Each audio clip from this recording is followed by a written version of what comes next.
गुरु वो नूरी तत्व होता है जो शरीर के अंदर विराजमान होता है, जो स्वयं रूप धारण करके विचरता रहता है, शब्दों को निकालता रहता है। वचनों का इस संसार के अंदर शिष्यों के ऊपर बहुत महत्व होता है। गुरु के शब्द के अंदर इतनी ताकत और इतनी अक्षमता होती है, जो वो बोल देते हैं वो कार्य रुकता नहीं है, चाहे वो सांसारिक कार्य हो, चाहे वो लौकिक हो या पारलौकिक, आध्यात्मिक हो या ब्रह्मांडों से परे का कोई भी कार्य हो, वो प्रकृति उस कार्य को करने के लिए अपना काम शुरू कर देती है।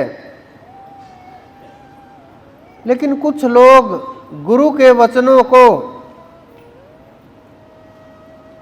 डिब्बों में बांधने का प्रयत्न करते हैं,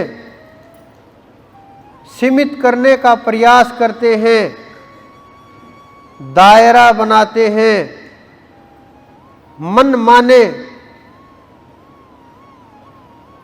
सरलार्थ निकाल करके अर्थ बदलने का प्रयास करते हैं और मन माने आचरण के ऊपर चलने लगते हैं।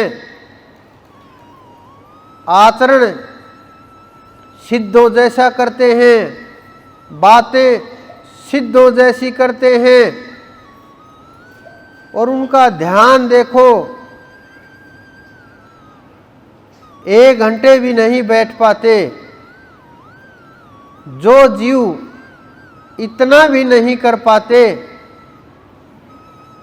इतना भी केवल कुछ पल नहीं रट पाते, और वो सोचते हैं कि हम परमात्मा को प्राप्त कर लेंगे, वहाँ पहुँच जाएंगे, हमारा कार्य तो बस यहाँ आने तक का था, गुरु के पास पहुँचना था। लेकिन भजन नहीं करेंगे, केवल मात्र शरीर तक पहुँचने के लिए, सेवा के लिए जितना भी आप कदमों से चलोगे, अगर आपने किसी जन्म में पैरों से कुछ गलत किया है, वो पाप कटने लगेंगे। अगर आप हाथों से सेवा करोगे, तो हाथों से जो आपने गलत काम किए हैं वो कटने लगेंगे। अगर आप मन से सत्संग सुनोगे और करोगे और परमात्मा के नाम का प्रचार करोगे, उसका नाम का संसार में जगाने का प्रयत्न करोगे, तो आपने जो मन से किए गए बुरे कर्म हैं वो कटने लगेंगे। कर्मों के कटने का कोई दूसरा साधन नहीं है। एक कर्म से दूसरा कर्म नहीं काटा जा सकता। केवल मात्र सेवा, सुमरण, नाम और परमात्मा की शरणागति, इसी से एक एक कर्म को तोड़ा जा सकता है। इस संसार के अंदर गुरु शब्द का बहुत महत्व सदा से रहा है। चाहे कोई भी मजहब हो, पंथ हो, धर्म हो, समाज हो, संसार हो, आध्यात्म हो, कोई भी स्थान हो, बिना गुरु के कल्याण संभव नहीं है। लेकिन जब वचनों के अंदर चलते हैं, ना काल कुछ बिगाड़ पाता है, ना माया कुछ बिगाड़ पाती है, न संसार कुछ बिगाड़ पाता है, और आप मोक्ष के मार्ग पर चलने लगते हैं, मोक्ष के रास्ते खुलने लगते हैं। और वो ऐसा मार्ग है जिसके ऊपर आप चलना शुरू कर दोगे, दूसरे मार्ग की आवश्यकता नहीं रहती, क्योंकि परमात्मा का मार्ग इतना आसानी से नहीं मिलता। लेकिन जब उसके ऊपर कदम बढ़ गए, कुछ लोग गालियां भी देंगे, मूर्ख भी बताएंगे, ताने भी देंगे, छोटी छोटी चीजों के ऊपर रोक टोक भी होगी। लेकिन अगर हम वहां नहीं रुके, फिर और बड़ी मुसीबतें आएंगी। फिर हम वहां भी नहीं रुके तो फिर लालच प्रदान किए जाएंगे, भिन्न भिन्न धन के,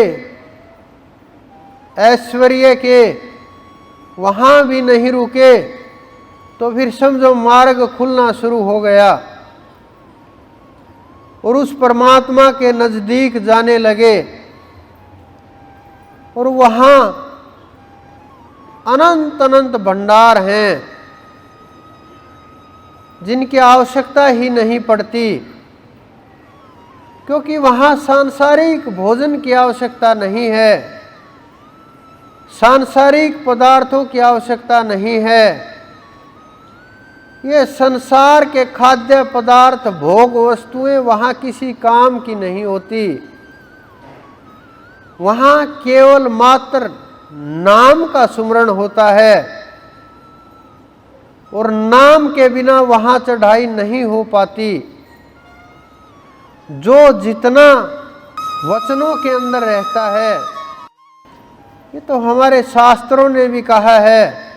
आप सुनते भी रहते हो, बोलते भी रहते हो। ध्यान मूलम गुरुर मूर्ति, पूजा मूलम गुरुर पदम, मंत्र मूलम गुरुर वाक्यम, मोक्ष मूलम गुरुर कृपा। हमारे शास्त्रों में लिखा गया है ये। मैं अपने पास से नहीं बोल रहा, जो हमारे संतों ने बोला ये वही सब कुछ ज्ञान है जो मेरे गुरु ने दिया, वही ज्ञान है। क्योंकि गुरु के बिना ज्ञान नहीं हो सकता। राम कृष्ण ते कौन बड़े, तीन्हे भी तो गुरु कीन, तीन लोक के वो धनी, गुरु आगे आधीन। इस संसार के अंदर राम और कृष्ण से ऊपर अवतार ही नहीं हुए। इन्होंने भी गुरु के सामने नतमस्तक हुए, गुरु वचन में रहे, गुरु आज्ञा का पालन किया, गुरु के दिखाए मार्ग के ऊपर चले। तभी ये आज संसार के अंदर पूजनीय हैं और पूजा की जाती है, ध्यान किया जाता है इनका। लीलाओं का गुणगान करके पार उतरा जाता है।